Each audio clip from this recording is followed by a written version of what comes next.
Bienvenidos, gracias por acompañarnos en una entrevista muy especial. Ahora tenemos como invitado al señor Stanley Menzo, el entrenador de la selección de Surinam, quien fue rival de la selección de El Salvador y con quien vamos a compartir todo lo que pasó sobre el partido y además conceptos de fútbol porque fue un gran jugador. Mr. Menzo, welcome to El Salvador, to El Gráfico. Muchas gracias. We recently played against Surinam, your team that you coach. What do you think about the game? Do you think it was a competitive match, or because in the last minutes I think both teams were happy with the draw? What are your final evaluations of the game? Yes, I think it was competitive because we were already qualified and El Salvador still needed 1 point. So they had to come, they had to make the game, and we could play our game like we used to and want to play. But at the end you could see we were happy with 1 point, El Salvador were happy with 1 point, and then okay, that's football.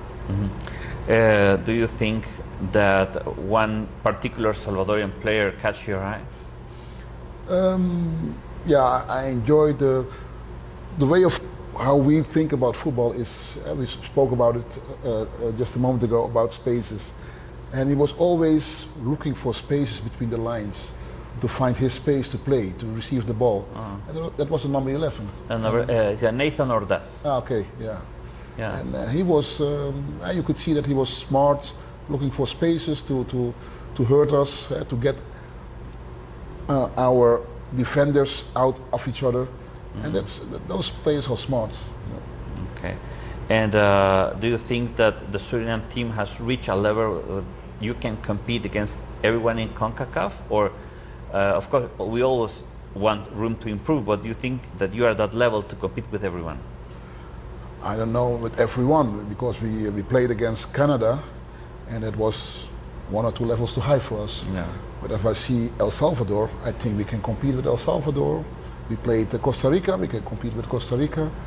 So it's, yeah, we are going on in that direction that we can compete with countries that are higher ranked than we are. You have expectation to go to the World Cup next year? Yeah, it would be, it's still a dream, and it's good to dream. It won't be easy, but we're still alive. And we are now in the second phase, second round, and let's hope that we have some luck. Finding new players who can raise the level, play good matches. All those things are part of reaching a goal like that. Okay. Did you see that in the El Salvador goal there were 2 balls in the field? Yeah. Do you think it was unfair, or that the goal was allowed? Normally it's unfair, but I was the one who let the second ball came in the field. Why? You know, I know that we were playing at that moment with 10 men, and I know that El Salvador want to play the ball quick, put it quick in the game, in the match. So I just flicked the ball to not in the field, but flick it so it went into the field, and it's a little bit unfair, but that's part of game. And when the referee came to me, I said, "Yeah, sorry." He told me, "Take care." I said, "I know." It was, but that's football. There's many ways to play the game, right? Yeah, and I don't like to play unfair, but that's something that come up in a split second, and you do it. And okay, it was like that. But I'm, you know, yes, there are many ways to play a game, to win a game, and sometimes you need to use some other things that are not always allowed. Yeah, many key moments that you can win or lose the game. Well, we are very pleased that you be here because when I was young, we always in all the world we watch Ajax. You play for Ajax, the great team of the 80s and the 90s. So, how it was like to be in that team that, of course, Ajax is famous for many things. One of them is the coaches. Now you're a coach. And can you tell me how it was to play with, for example, with Johan Cruyff, who was one of your managers. Yes. Well, in the beginning, you're just playing. You just play football. And at the end of my career, I realized that it was something special. I had a special club I played for, special coaches I played under. But when you're young and you're playing, you just play and just enjoy the game. But it was, of course, great that a person like Johan Cruyff gave me the chance to play in Ajax, in the Ajax team. It was a privilege to play with Dennis Bergkamp, with Marco van Basten, to win cups with Ajax. Yeah, I see it as a normal thing, but when I hear people talking, it's special. And then you realize, yeah, it was special to play in a team like that, to win cups, to play with big and great players like Marco and Dennis and other players. And now I'm here as a coach, and people asking me about that time, and then you go back in that time, and then you start to think, yeah, it was a great time, was a great experience, was a great part of my journey, a great part of my career. When you talk about the Dutch football and that legacy of Dutch football, and I'm thinking about a goalkeeper, because you were a goalkeeper. One of the key things of this new Guardiola Barcelona football style is the goalkeeper. Yes. And I think there's a famous interview in Spanish about Victor Valdez, Barcelona player, and he tells the media, when I was a goalkeeper for Barcelona and Guardiola came, he told me, we're gonna start playing with you as a libero. So you're gonna be this keeper who is going to have the ball in your feet a lot. Was like that in your time with Johan and Ajax? You had to play a lot with your feet? I think it started there. When Johan Cruyff came, he wanted a goalkeeper that was not actually a goalkeeper. The only thing he had was gloves. But he had to play with his feet as well, because how many times a goalkeeper in 90 minutes get the ball in his hands? Maybe out of 90 minutes, maybe 5 minutes in total. So use him as an extra player. Johan didn't want actually a goalkeeper. He wanted a player, to use a player. But you need to have a goalkeeper in the team, in the squad. So he chose me because I could play with my feet. And why do I could play with my feet? On the street I always play in field. And when it was necessary I played in the goal. So I had the insight to see the danger behind our defense, because he wanted to play higher up and leave a lot of space behind the final four. That was one. So I had to play that space behind the four defenders. And when they had the ball and they couldn't find a player, they could always use me. And that's how it started with goalkeepers in Ajax. And when you started to do that, the media in the Netherlands, other teams, some of the players were watching you. What are you doing? You were like a unique style. How do you deal with that?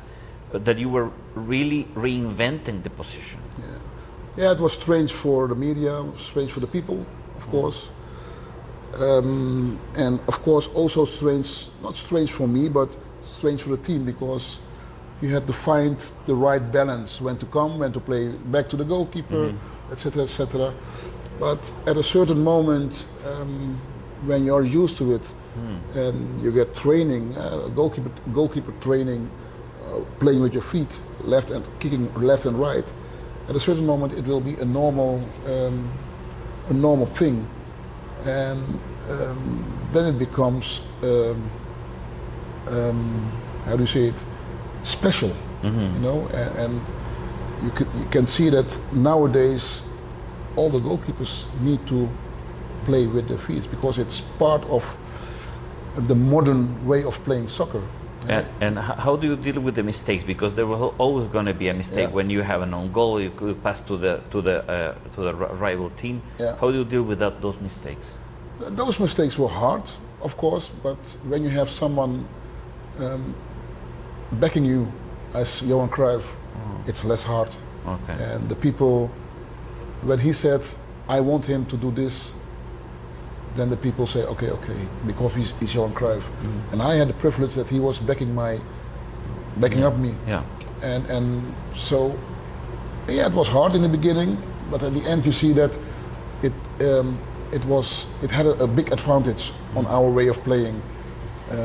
You see that other players, other coaches, other goalkeepers start to play like that, and then there is the moment that you say, okay, it was worth to make those mistakes because now you see that it was an evolution in football, and I was part of that evolution. And when I see, for example, Manuel Neuer, I love Manuel Neuer. Do you see, okay, he's doing what I did in the 80s? Yes, but not so. I won't say special. Not so. How do you say it? Not so. Well, what he's doing now is based on the whole team. Yeah. And what I did was not based already on the whole team. Okay. Because it was not fine-tuned yet. Yeah. And when you train a lot on it, when you develop it a lot, and I think Neuer developed with the team, and you could see that Guardiola was there. Yeah. You could see that Van Gaal was there. Yeah. You should all those coaches who are used to play with a goalkeeper who can play with his feet were there. So he developed a way of goalkeeping that is what he's doing now. And you were also with Rinus Michels, right, in the national team? The national team, yeah, correct. And there was great difference between Cruyff and Michels, or were just maybe very similar? No, for my feeling, it was a big difference. Cruyff was more. Again, Michels, I didn't work a lot with him because I didn't play a lot in the national team. But Cruyff was more thinking, let's say, 5 steps ahead, and Michels was thinking 2 steps ahead. That's, I think, the big difference. Cruyff was starting to think from offensive, and Michels was start from defensive. Okay. First, your defensive organization. When that's okay, then, and Cruyff was always saying, I want to score 1 goal more than them, then I win. Okay. And the difference between them and Van Gaal?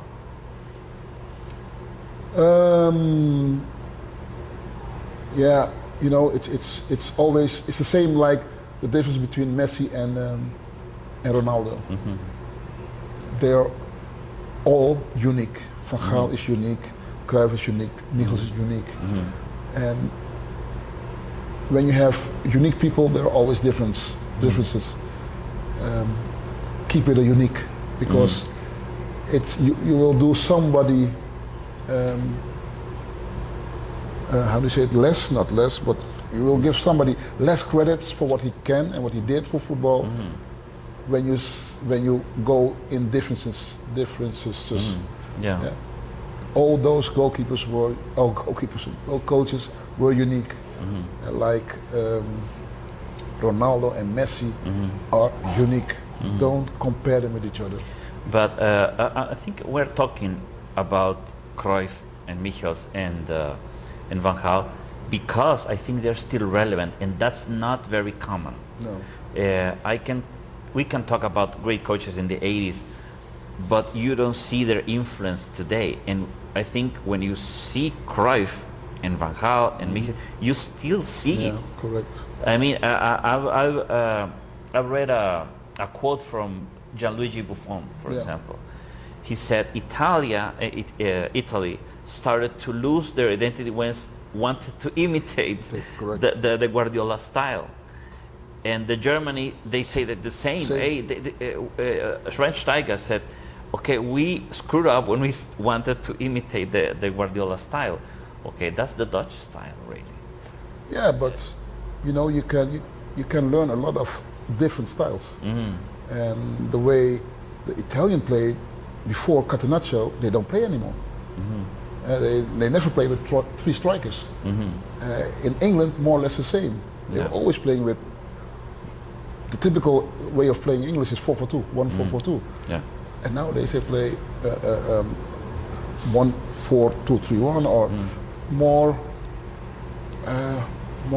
of this time. And the German, they studied, I think, the way the Dutch were playing and coaching and training, and they put it in their way of, in their philosophy, and that mix made how they are playing now. You know, it's still a German way of playing, but with some ingredients of Holland, of England, maybe of Spain. And that makes football so interesting, because it's not everything is new. Sometimes you can take something from another to make something new, but it was already there. Yeah, that's why I think, okay, this Guardiola, he was a pupil of Cruyff. Yeah. And Cruyff was a pupil of Michels, and Michels was pupil of other great coaches in the past. When I remember, as I told you, that those Ajax teams, and I think most people remember, okay, there were so many young players.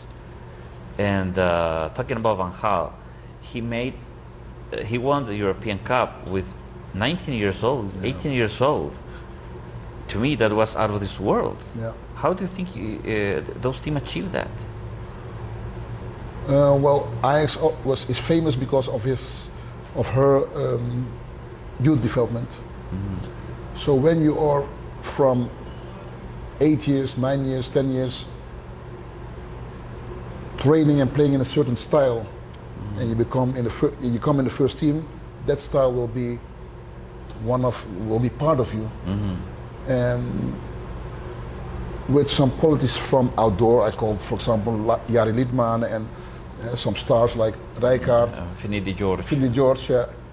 You put it together and you can have a great mix. You can't play with only youngsters.